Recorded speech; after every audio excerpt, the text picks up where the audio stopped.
não parar, não precipitar e não retroceder. Então dizer para esse cara, sabe quando nós vamos parar? Nunca. Nunca na sua porca vida. Né?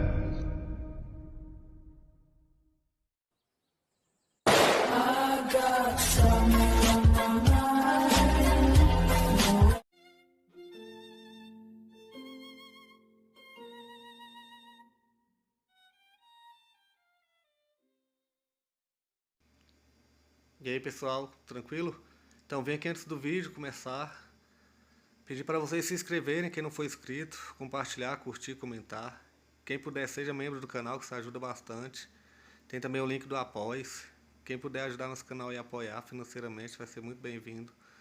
Mas o mais importante é transmitir o conteúdo e os conhecimentos do professor Olavo de Carvalho para mais e mais brasileiros. Então compartilhe e ajude aí nossa causa. Muito obrigado a todos os membros, apoiadores do canal. Fico muito feliz. Tenho certeza que a gente está no caminho certo. Então fiquem com o vídeo e até mais. Valeu!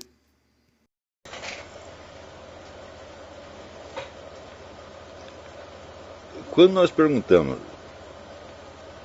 como é que a verdade chega a nós não estamos pedindo uma definição da verdade, nós estamos apelando à experiência que nós temos de nos defrontar com algumas coisas que nós chamamos de verdade, algumas experiências que estão para nós associadas a um valor chamado verdade. Então, evidentemente, a forma mais elementar que nós, da experiência mais elementar que nós temos da verdade é a experiência da percepção. Quer dizer, aquilo que eu vejo, que eu sinto, se impõe para mim como uma verdade e não como uma hipótese pensada. Não é isso? Quando eu sinto uma dor, por exemplo, eu sei que essa dor está verdadeiramente presente e eu não preciso de outra prova disso, senão ela mesma. A própria ideia de prova já é um pouco incompatível com a ideia de verdade. Se uma coisa se apresenta como verdade, e é exatamente disso que eu estou perguntando, quer dizer, qual é a experiência que nós temos da presença de uma verdade. Né? Então, evidentemente, a forma mais elementar dessa presença é aquela que nós temos na percepção sensível. Tá certo? Porém, a percepção sensível ela só nos mostra a verdade sobre algum detalhe imediato que frequentemente pode ser irrelevante e, ademais, é um tipo de verdade que vem desacompanhado de qualquer informação sobre o seu sentido. Por exemplo, se eu sinto uma dor, eu não sei por que eu sinto a dor. A dor por si mesma não me informa a sua natureza e a sua causa. Tá certo? Também não me informa se ela vai continuar ou se ela vai cessar imediatamente. Então isso quer dizer que a percepção ela sempre ela nos dá alguma verdade, mas uma verdade instantânea e muito limitada. Uma segunda forma pela qual a verdade se apresenta é a nossa memória. Ou seja, nós nos lembramos de certas coisas, de que certas coisas aconteceram, e, portanto, nós somos capazes de distinguir se estamos dizendo a verdade ou se estamos mentindo, justamente porque, em parte, nos sentimos detentores de de alguma verdade. Mas note bem, o conteúdo dessa verdade ele já não está presente, ele está apenas referido na memória. Quer dizer, eu me lembro que as coisas se passaram assim ou assado, mas esta forma de apresentação da verdade já é uma forma indireta e como que diluída. Tá certo? Sem contar, vamos dizer, que a memória pode ter uma falibilidade muito maior do que a percepção. Então, quando eu digo que eu me recordo de alguma coisa e que no conteúdo do que eu me recordo existe veracidade, tá certo? Eu estou sendo testemunha perante mim mesmo de algo que não está mais presente. Tá certo?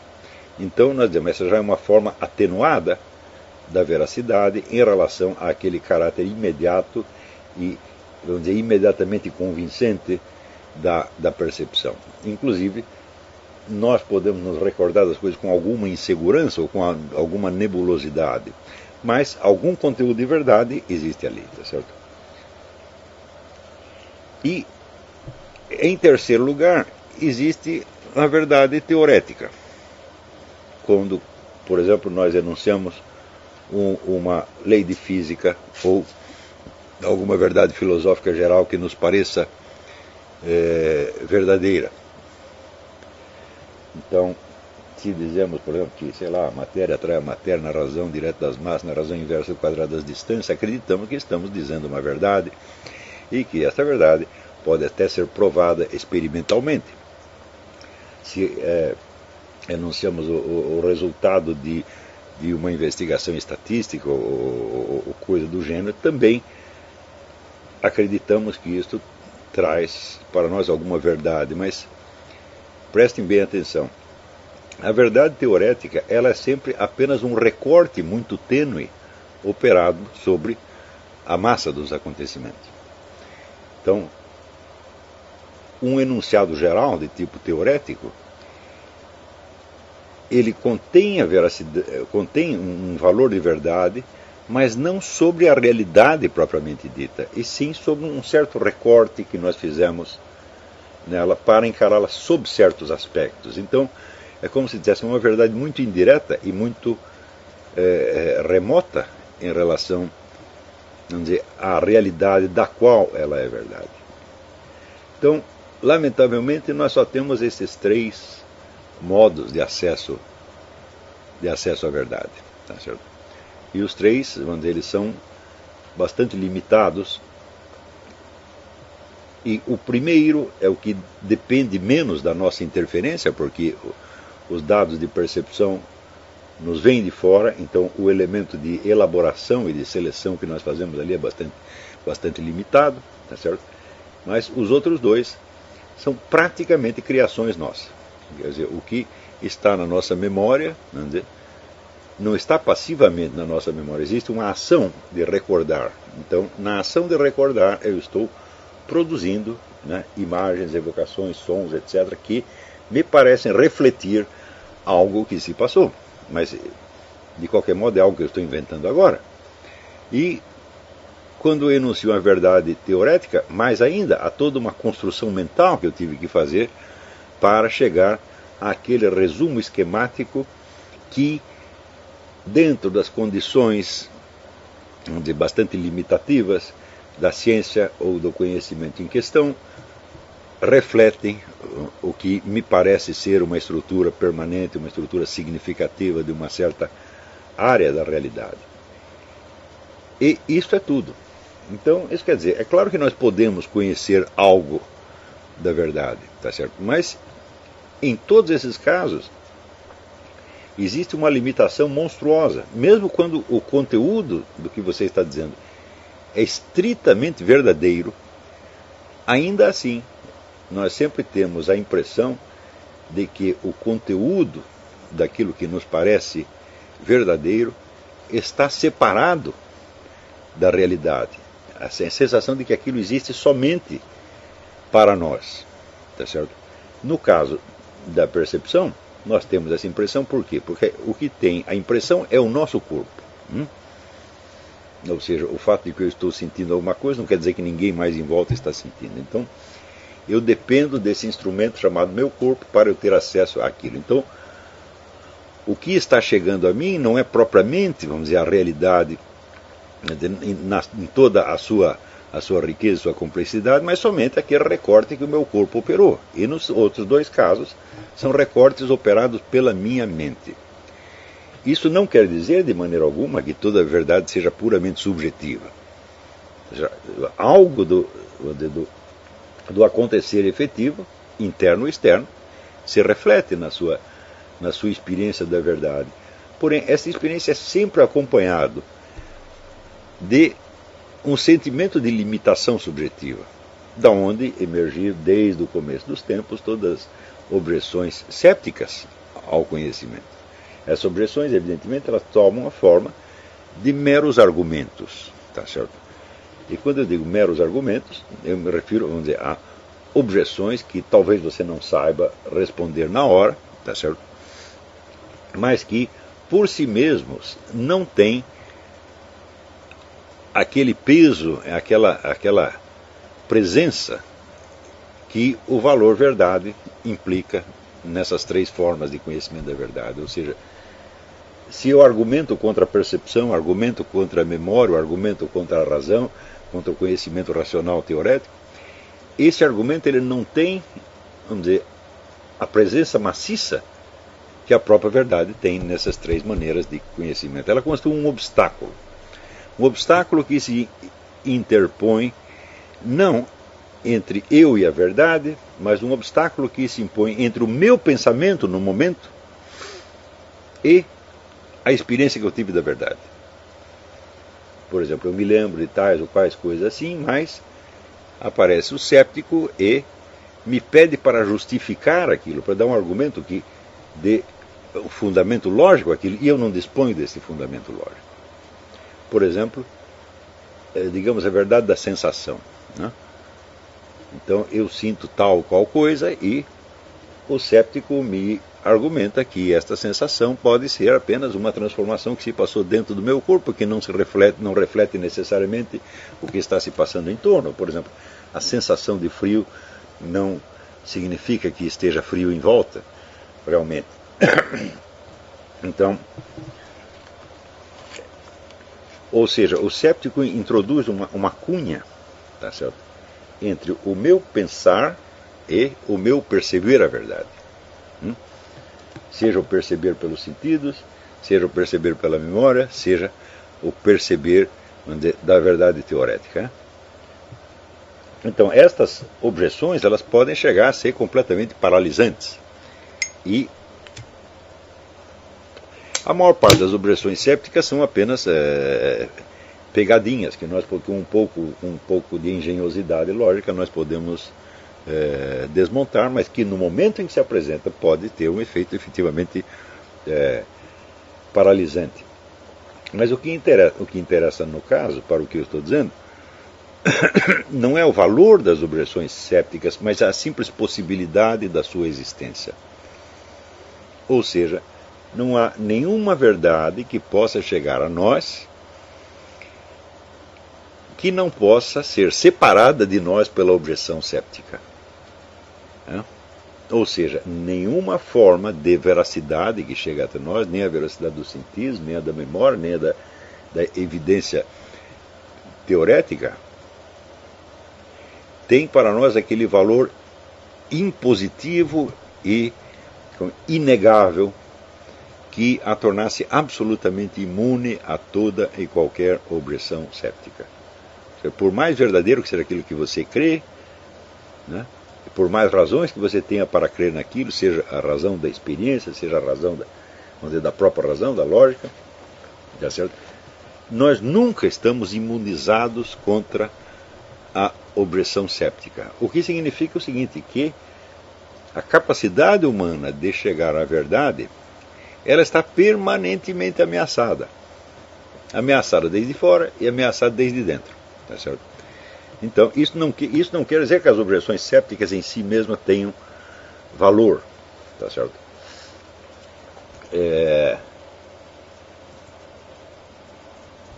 Mas a mera possibilidade permanente da existência delas mostra a fragilidade do nosso acesso à verdade. Ora, nós podemos dizer, esta fragilidade está em nós?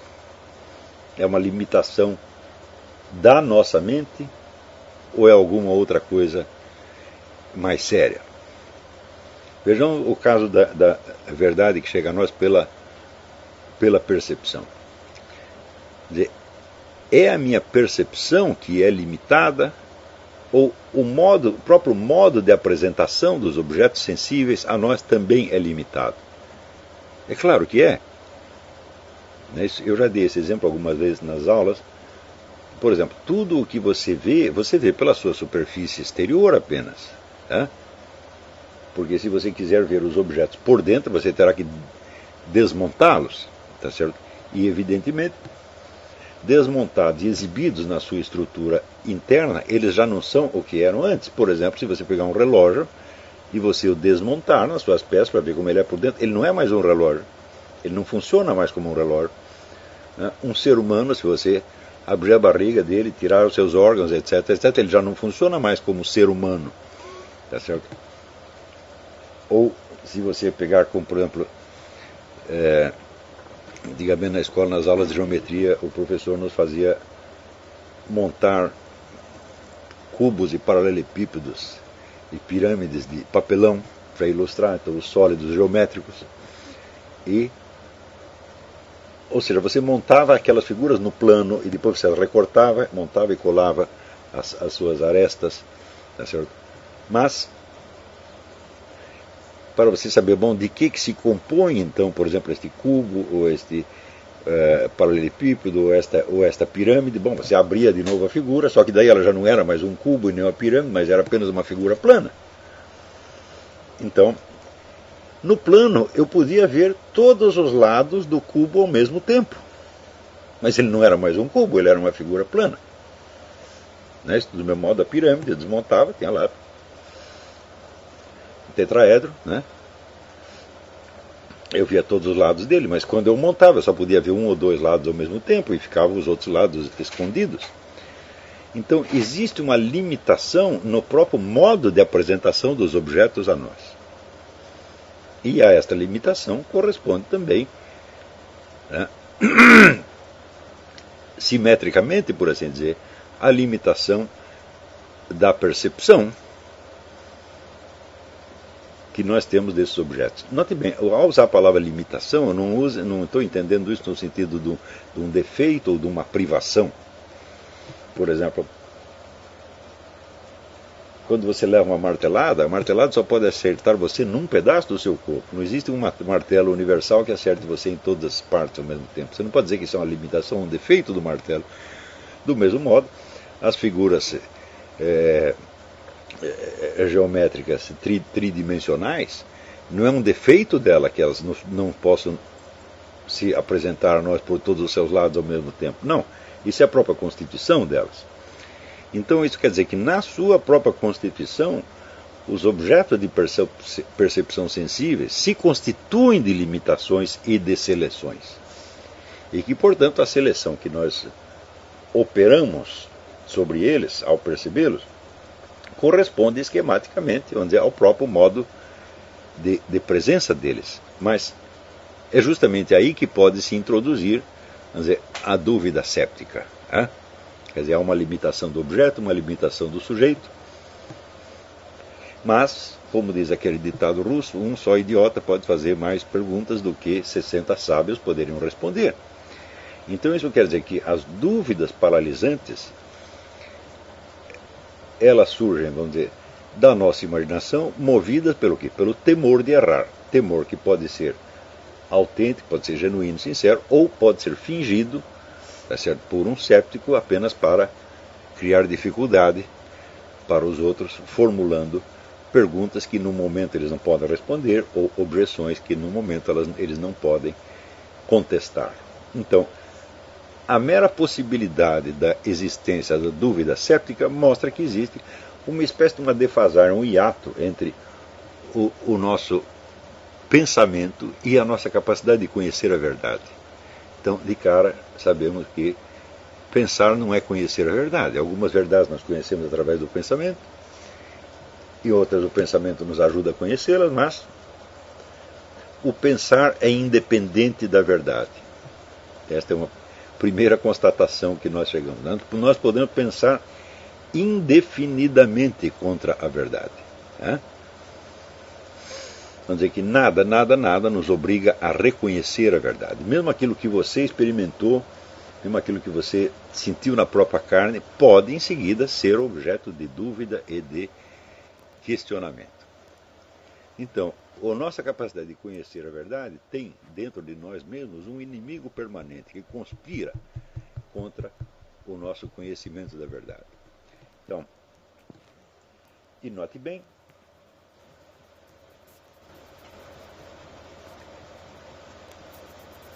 que ele conspira, às vezes, em nome da própria busca da verdade. Ou seja, há uma insatisfação na alma humana contra a nossa modalidade de conhecer a verdade, que nós desejaríamos que fosse mais perfeita. Tá certo? Então nós desejaríamos ter não somente o conhecimento, mas nós desejaríamos ter a evidência ou a prova final que tapasse a boca do objetor céptico, tá certo? Mas para tapar a boca do objetor céptico, o que fazemos? Nós discutimos com ele e as objeções que ele nos oferece não terminam. Então, o desejo de encontrar a certeza nos coloca numa incerteza cada vez maior. E essas discussões podem prosseguir indefinidamente. O aperfeiçoamento monstruoso que foi introduzido na ciência da lógica entre o fim do século XIX e o começo do século XX, com lógica matemática de Frege e outros, não resolveu absolutamente o problema. Isso quer dizer que as mesmas controvérsias que agitavam ali os debatedores em Atenas, elas continuam até hoje apenas formuladas de uma maneira lógica muito mais elegante e muito mais complexa.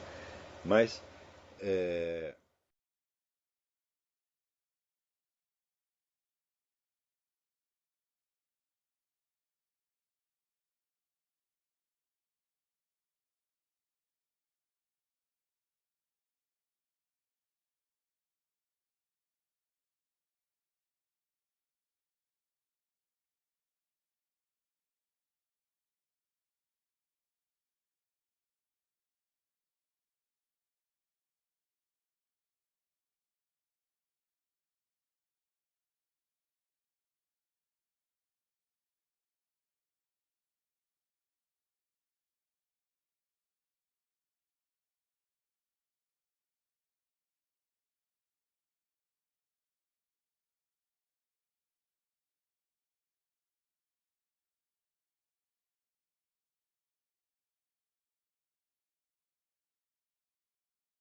Chegamos a mais um final de uma aula, de um vídeo. Espero que tenham gostado.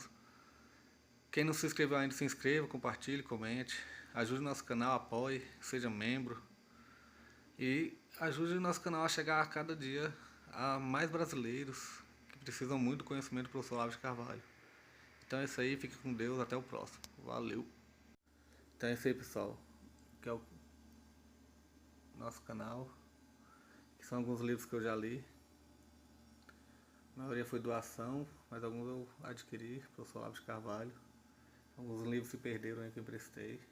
Professor Alexandre Costa. A Bíblia Sagrada. 10 lições sobre Karl Marx. Indico a não ler esse livro, que é muito ruim mesmo. Alguns pensadores aqui que realmente, como o professor Olavo de Carvalho disse, não são pensadores. Valeu, tamo junto aí. Apoie nosso canal, seja membro.